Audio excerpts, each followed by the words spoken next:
Welcome to this course in self-regulation. In this first lesson, we will explore what is meant by self-regulation. We will start with a short video as a way to examine what is meant by the term self-regulation.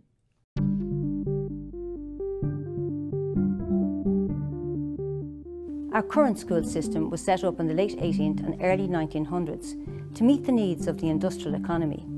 A one-size-fits-all model, it was designed to prepare students for industrial work. Content or knowledge was contained in textbooks and students were expected to learn it and then reproduce it when tested. In most traditional classrooms, students receive instructions on particular subjects and skill sets which are taught during fixed time periods in the day. Teachers generally structure students' work for them, direct them exactly what to do, and then monitor how this has been done. In today's world, this model is no longer appropriate. Flexibility and adaptability are now essential skills for learning, work and citizenship in the 21st century. We are in a time of great change. The rapid pace of technological change has forced us all to adapt quickly to new ways of communicating, learning, working and living. We change jobs and careers more frequently, and entirely new kinds of work are arising from innovations in many fields. Today's students must prepare for the reality of the 21st century life and work in which they can take responsibility for their lives, their work and their ongoing learning. It requires individuals to monitor their own work and to incorporate feedback to develop and improve.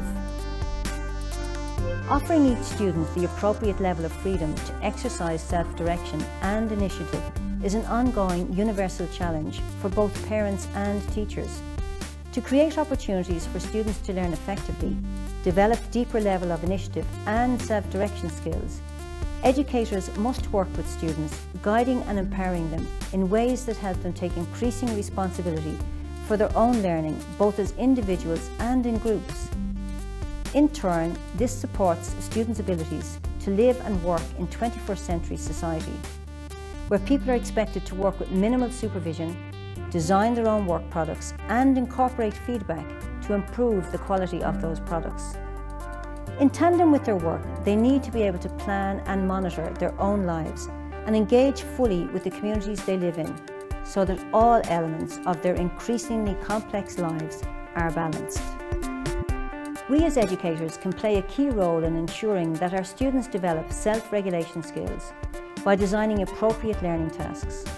Students should have the opportunity to engage in learning tasks that are meaningful to them and that take place over an extended period of time. Clear learning goals and success criteria need to be developed so that students can plan and monitor their own work. Self-regulation skills can then be fostered as students work in groups and take responsibility for deciding how, when and where the work will be completed. It is equally important that students receive feedback that is supportive of their progress and that they have the opportunity to act on that feedback to improve their work before it is finalised. While feedback can be provided by teachers and/or peers, the key is to provide effective feedback that goes beyond simple praise or comments such as "good job" or "great work", as this does little to help the student understand what needs to be done to achieve their learning goal. By designing such learning activities, we are supporting learners to take control over their actions and to develop a strong responsibility for and commitment to their learning.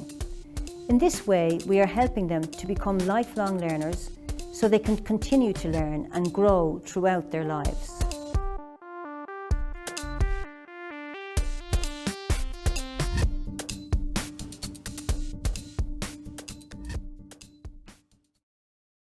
Having viewed the video, take a few minutes and jot down a few points of what comes to mind when you think about self-regulation. Is what you saw or heard in the video consistent with your own ideas about self-regulation? Now carry out a search online for self-regulation. What did you find? Did you learn anything new? Is there something that you hadn't thought of before? In terms of self-regulation, the big challenge for us as educators can be stated as follows. How can we provide opportunities for our students to be self-regulated thinkers and learners? These are the issues we will tease out of this course.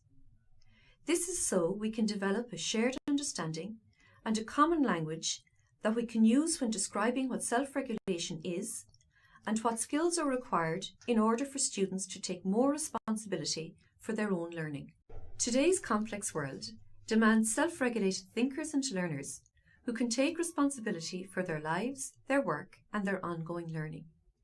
It requires individuals to monitor their own work and to incorporate feedback to develop and improve their work products. In most traditional classrooms, educators structure students' work for them. Educators direct students in exactly what to do, and they monitor students' compliance. To create opportunities for students to learn effectively and monitor their own progress, educators must work with their students, guiding and empowering them in ways that help them take increasing responsibility for their own learning, both as individuals and in groups. In turn, this supports students' ability to function in a 21st century workplace, where people are expected to work with minimal supervision, planning their own work, designing their own work products, and incorporating feedback to improve the quality of those products. So what skills do you think are required to be a self-regulated learner? Take a moment and think about what it means to be able to self-regulate. Now think about your classroom. Do your students get an opportunity to develop and use self-regulation skills? Can you think of some learning activities that would help students develop the skills necessary to self-regulate? As you begin to think about this, we would encourage you to join the discussion area, where you can share your views about what skills people need to self-regulate, and also share your ideas about learning activities that would help students develop the skills necessary to self-regulate. We need to examine in greater depth what self-regulation looks like and what skills are required so that you can plan for the development of these skills. In doing this, we will develop a shared understanding and common language to describe self-regulation. If we know what we mean by self-regulation and what skills are required, we can then plan for the development of these skills. By understanding self-regulation and what we mean by it, we can then design learning activities that target the development of the skills necessary to be able to self-regulate. In the next lesson, we will examine the big ideas in self-regulation, as it is by understanding these big ideas that we can design learning activities that target the development of self-regulation skills in students.